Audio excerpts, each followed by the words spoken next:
नमस्कार। हाल ही में कर्तव्य पथ पर संपन्न एक महत्वपूर्ण अभियान याद आता है, मेरी माटी मेरा देश। उसका सार तो खैर हमारे देश के स्वाधीनता संग्राम और हमारे जो हीरोज हैं उनके साथ है, लेकिन माटी शब्द कहते ही मन में और कई सारी कल्पनाएं आने लगती हैं। अगर किसी इंसान के व्यक्तित्व को भी अगर किसी एक वस्तु से जोड़ा जाए तो हमें ऐसा लगता है कि माटी वो एक सूत्र बन सकती है। अगर हमारी बातें थोड़ी सी गूढ़ लग रही हैं तो हमें सबसे पहले जो हमारा मूल कार्य है, अपने अतिथि का स्वागत करना स्टूडियो में। उसके बाद आएंगे कि हमने ये क्यों कहा था। मैं स्वागत करना चाहूंगा राजेश कुमार झा का, जिनके व्यक्तित्व के कम से कम 3 पहलुओं में हमें, मैं तो ये मानता हूं कि मिट्टी की महक जरूर मिलती है। सबसे पहले आपका विधिवत स्वागत, उसके बाद बात को आगे बढ़ाते हैं। धन्यवाद मनोज जी। सबसे पहला पहलू, आप किस संस्था के साथ, मतलब अपने कार्य के तौर पर किस संस्था के साथ जुड़े हुए हैं? हमारे श्रोताओं को सवाल का पहला उत्तर इसी में मिल जाएगा। आपने माटी से अपनी बात की शुरुआत की थी, तो ये बड़ा विशेष अवसर है और मुझे बताने में प्रसन्नता भी हो रही है कि मैं जिस विभाग से जुड़ा हूँ वह मिट्टी से ही 100% जुड़ा हुआ है। विभाग भी और मैं तो स्वयं जुड़ा ही हूँ। मेरे विभाग का नाम है भारतीय कृषि अनुसंधान परिषद। यह कृषि एवं किसान कल्याण मंत्रालय के अंतर्गत एक विभाग है। मैं इसी विभाग में उप सचिव के पद पर कार्यरत हूँ। आपने आईसीएआर का, जो भारतीय कृषि अनुसंधान परिषद का उल्लेख किया, ये तो एक बहुत विशाल विराट एक संस्था है। उसके कौन से विशिष्ट विभाग से आप जुड़े हैं और मतलब आपके कार्य में क्या शामिल है? बिल्कुल सही कहा मनोज जी आपने।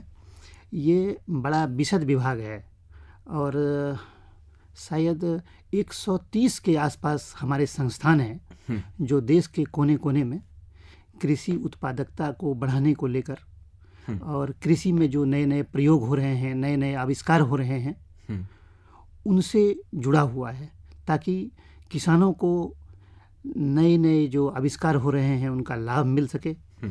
नई नई जो तकनीकें विकसित हो रही है उनका आमेलन कर, उनका प्रयोग कर किसानों की आय में वृद्धि हो सके। और जो सरकार की योजना भी है, इस पर सतत काम आईसीएआर द्वारा किया जा रहा तो है। इस प्रभाग का क्या नाम है? जिस प्रभाग से मैं जुड़ा हूँ उसका नाम है कृषि शिक्षा प्रभाग। राजेश कुमार झा, कृषि शिक्षा कहते ही किसी भी उत्सुक मन में जी एक प्रश्नों का अंबार खुल जाता है पूरा, जी जी क्योंकि इतने विविध आयाम हैं इसके। जी और अब तो हम मिलेट्स के बारे में, आजकल जो जी मोटे अनाज को जो बढ़ावा दिया जा रहा है, जो प्रोत्साहन दिया जा रहा है, जी जो स्वास्थ्य के लिए ज्यादा लाभप्रद हैं, जी क्या उस पर भी आपका जो प्रभाग है उस पर भी कुछ प्रत्यक्ष तौर पर जो मोटे अनाज से जुड़ा हुआ क्षेत्र है उससे तो संबंधित नहीं है हमारा प्रभाग। लेकिन जब हम कृषि शिक्षा की बात करते हैं तो मैं उसी के हवाले से कह रहा था मैं। जी, हाँ। जब हम कृषि शिक्षा की बात करते हैं तो कृषि के सारे प्रभाग, उप प्रभाग, विभाग उसमें समा जाते हैं। तो ये जो मिलेट का मनोज जी आपने अभी कहा, पोषण की दृष्टि से कितना महत्वपूर्ण है, यह तो हम लोग विगत वर्षों से जान ही रहे थे। लेकिन अभी राष्ट्रीय स्तर पर इसका काफ़ी प्रचार प्रसार हो रहा है, ताकि लोग गांव-गांव में समझ सकें कि जिनको बहुत पहले, आज से 10 साल, 20 साल या 30 साल पहले मोटे अनाज कहकर या गरीबों का खाद्यान्न कहकर तिरस्कृत कर दिया गया था, अब वे सच कहें तो लाइमलाइट में हैं।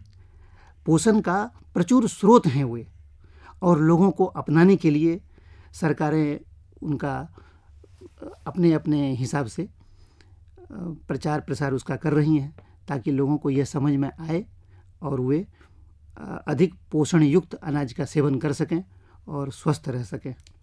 सबसे मजे की बात मिलेट्स को लेके ये है कि आज की जो देश की युवा पीढ़ी है, जैसे जी स्टार्टअप्स वाले हैं, जी वो तक इसमें खुशी से कूद पड़े हैं जी और ऐसे ऐसे उत्पाद तैयार किए जो बच्चों को जो फास्ट फूड का क्रेज होता है जी जी वो भी मतलब मिलेट्स इस्तेमाल करके बनाए हैं। तो जी। ये बड़ा एक दिलचस्प पहलू है इस बात का। बिल्कुल बिल्कुल। युवाओं की बात करते ही और इधर बात चल ही रही थी कि कृषि शिक्षा की, तो मुझे देश के विविध विश्वविद्यालय जो हैं जी उनका एकदम से स्मरण होता है। जी जी तो आपका प्रभाग जो है जी।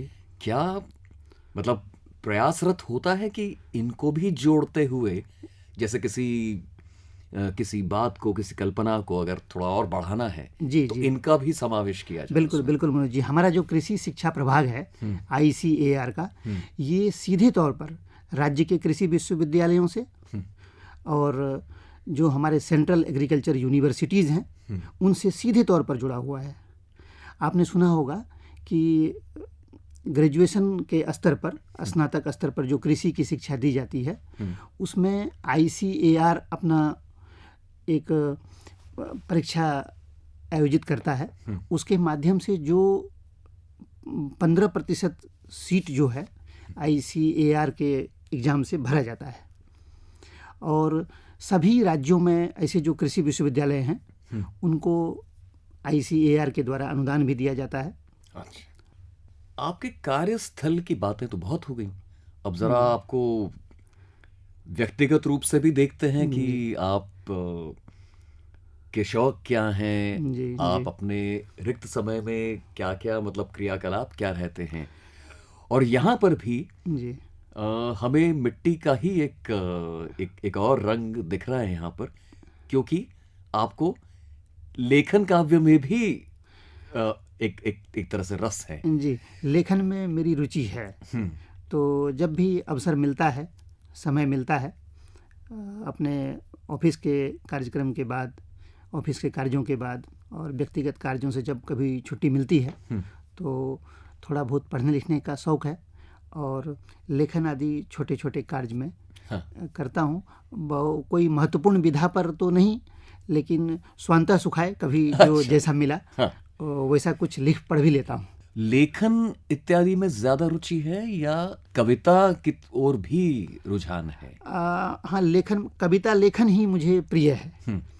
एक कुछ लाइनें मैं सुनाना चाहता हूँ कि जब हम गांव से आ जाते हैं शहर में, बहुत बड़े शहर में बड़ी भीड़ भाड़ होती है, बड़े बड़े मेले लगते हैं, लाइटें होती है, रोशनी होती है, लेकिन फिर भी लोग गांव को भूल नहीं पाते हैं।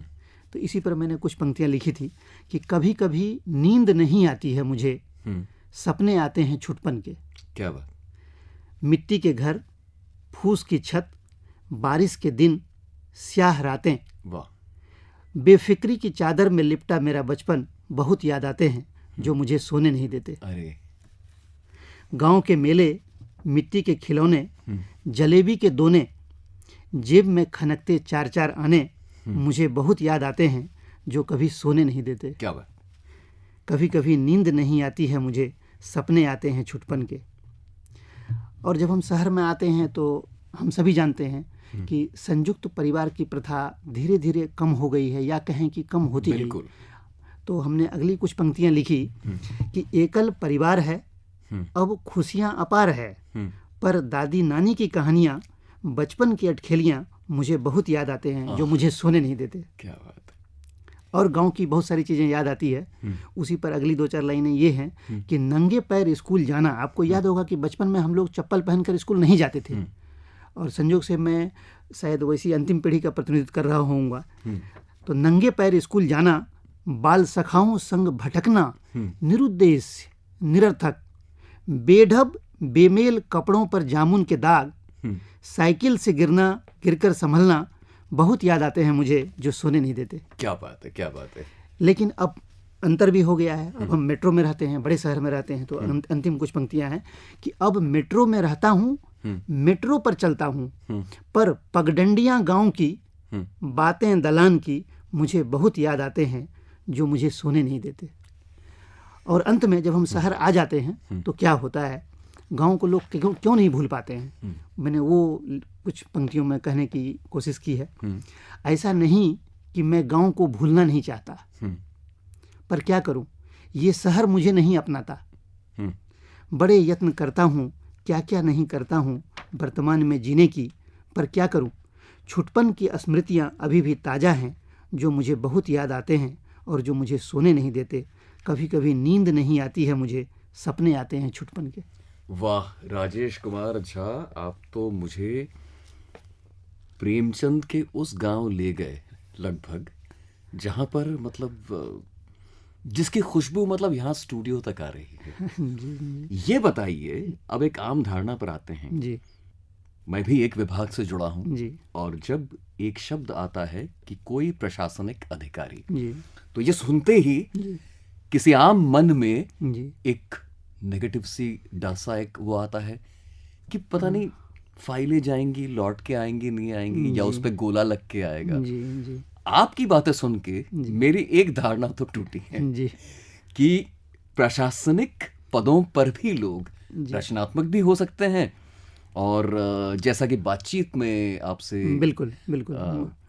जिक्र हो रहा था कि जी उस पद पर रहकर भी आप एक अच्छा प्रोत्साहन देने वाला रोल प्ले कर सकते हैं। बिल्कुल बिल्कुल मनोज जी, आपने ठीक कहा कि देखिए, प्रशासन में होने का अर्थ आजकल थोड़ा नकारात्मक होता चला जा रहा है, जो निश्चित रूप से कोई बहुत अच्छी बात नहीं है। अगर हम देखें बृहत्तर जो परिदृश्य है, प्रशासन का काम ही है जो काम हमारे समाज के लिए, देश के लिए, राष्ट्र के लिए किए जा रहे हैं, उसमें अपनी सहयोगी भूमिका निभाना। उसमें नकारात्मक भूमिका निभाने का चलन जो शुरू हुआ या बढ़ता चला जा रहा है, वो कोई बहुत अच्छे संकेत नहीं है। लेकिन अभी भी बहुत सारे लोग हैं प्रशासन में जिनके बदौलत हमारी सारी नीतियों का, सरकार की सारी नीतियों का, चाहे वो छोटी हो या बड़ी हो, और गंभीर प्रकृति की हो या सरल प्रकृति की, उनका कार्यान्वयन ऐसे अधिकारियों द्वारा लगातार किया जा रहा है। और बहुत सारे लोग ऐसे हैं जो यह मानकर चलते हैं कि प्रशासन में सुधार की गुंजाइश तो हमेशा होती ही है। वो तो हर जगह है जी, वो तो हमेशा होती है, वो होती रहती है।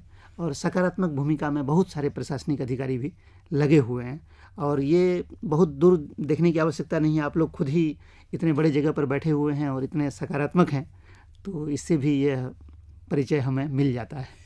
जो भी इस कार्यक्रम को सुन रहा है उसे इंतजार होगा कि वो तीसरी बात कौन सी है जो मिट्टी से जोड़ती है आपके पूरे व्यक्तित्व और कृतित्व को।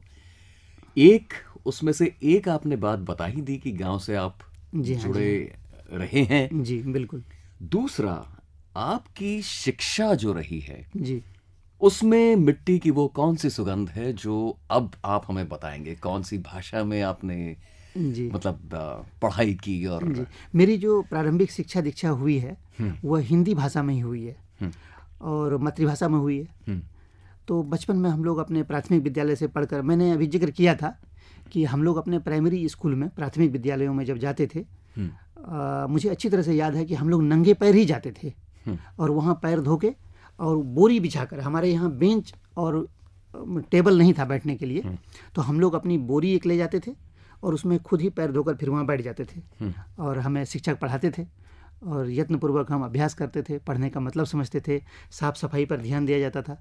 फिर हम लोग माध्यमिक विद्यालय में जब गए तब हमें ये पता चला कि अच्छा, बैठने के लिए बेंच और डेस्क भी होता है, तब फिर उस पर बैठे। फिर महाविद्यालय गए, पढ़ाई लिखाई हुई। और उसमें कौन सी भाषा रही? हिंदी शुरू से अंत तक। महाविद्यालय हाँ, महाविद्यालय स्तर में भी हिंदी भाषा में ही हमारे यहाँ पढ़ाई लिखाई होती थी। मैंने बीए ऑनर्स स्नातक जो किया वो संस्कृत भाषा में किया, और फिर तत्पश्चात जो मैंने एमए किया वो भी संस्कृत भाषा में ही किया। लेकिन चूंकि रोजगार एक ऐसा कंपल्सन होता है कि आपको रोजगार करना है, तो उस विशिष्टता को तो मैं प्राप्त नहीं कर सका। फिर चयनित होकर मैं इधर सेवा में आ गया। राजेश कुमार झा, आप समय निकालकर आकाशवाणी के स्टूडियो में आए, इतनी अच्छी अच्छी बातें आज यहाँ माइक्रोफोन पर हुई हैं। समय निकालने के लिए आपका बहुत बहुत धन्यवाद। थैंक यू सर, बहुत बहुत धन्यवाद।